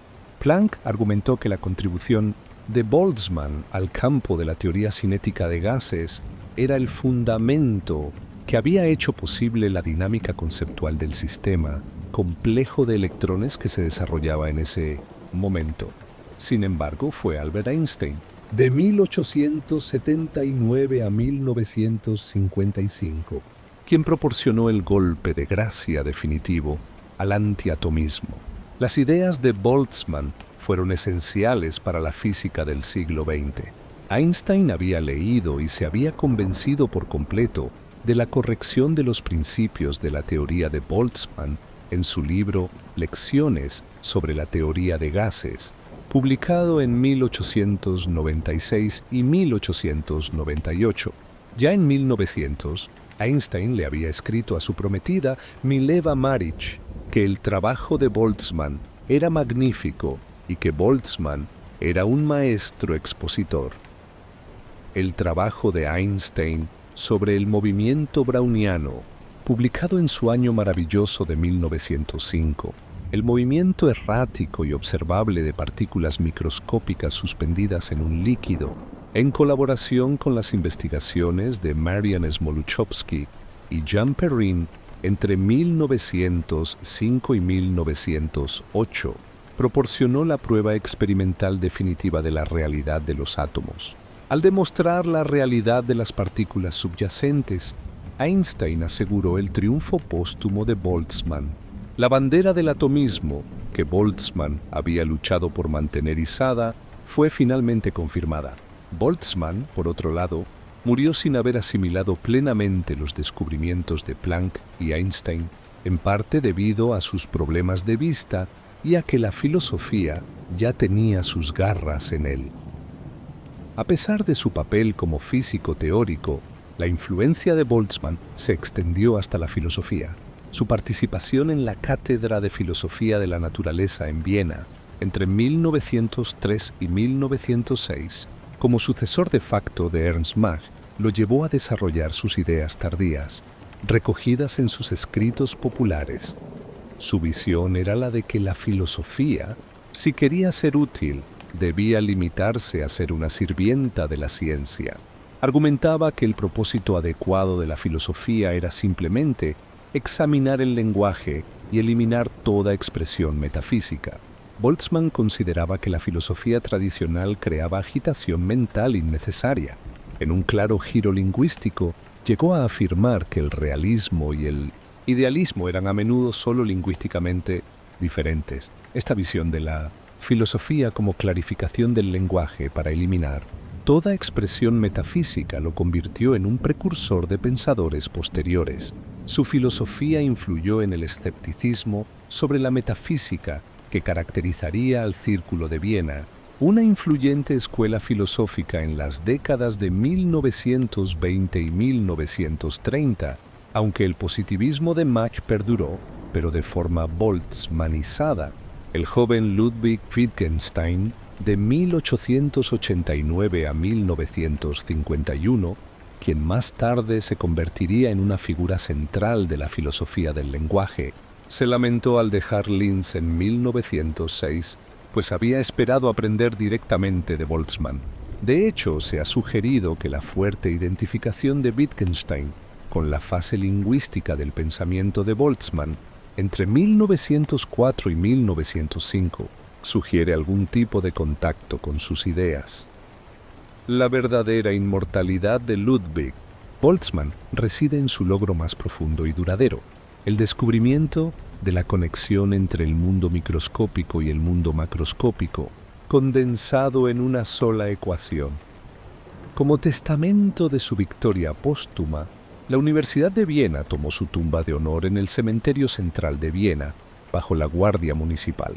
El monumento presenta un hermoso busto de mármol blanco creado por Gustinus Ambrosi. Boltzmann se erige así como el vínculo esencial entre la física del siglo XIX y la del siglo XX. Aunque no vivió para ver su triunfo, su trabajo se convirtió en la fundación sobre la cual la nueva era de la física, desde la cuántica hasta la relatividad, se construiría. Su legado fue el de un científico adelantado a su tiempo en su realización del carácter hipotético de todo conocimiento. En la tumba de honor del cementerio central de Viena, bajo el mármol blanco que lleva su nombre y su ecuación inmortal, descansa un hombre que vivió entre 2 siglos y 2 verdades, la certeza científica que buscaba y la incertidumbre mental que lo atormentaba. Ludwig Boltzmann fue un sembrador que nunca vio florecer su cosecha, un profeta que murió antes de que su profecía se cumpliera. Mientras él yacía en la oscuridad de Duino, sus ideas comenzaban a iluminar el camino de la física moderna. Einstein confirmó sus átomos, Planck construyó sobre sus fundamentos estadísticos, Wittgenstein heredó su filosofía del lenguaje. La ecuación grabada en su lápida no es solo un epitafio, sino un portal. Conecta el caos microscópico de los átomos invisibles con el orden macroscópico del mundo que vemos. Une la probabilidad con la certeza, lo aleatorio con lo determinado. En esa fórmula sencilla, S es igual a K multiplicado por el logaritmo de W, reside la esencia de su genio, la comprensión de que el universo es fundamentalmente estadístico, que el orden emerge del caos, que la entropía es el reloj que marca la flecha del tiempo. Boltzmann temió morir en el olvido, pero su nombre resuena en cada laboratorio donde se estudia la termodinámica, en cada libro de física moderna, en cada reflexión sobre la naturaleza probabilística de la realidad. Murió solo y desesperado, pero dejó tras de sí un legado que atraviesa generaciones, una luz que continúa brillando más allá del polvo de los siglos, exactamente como su colega Turing predijo. Su vida fue una tragedia, pero su muerte fue el preludio de un triunfo eterno. Y en esa paradoja reside la grandeza de Ludwig Boltzmann, un hombre que conquistó la inmortalidad precisamente en el momento en que la desesperación lo venció. Lo venció.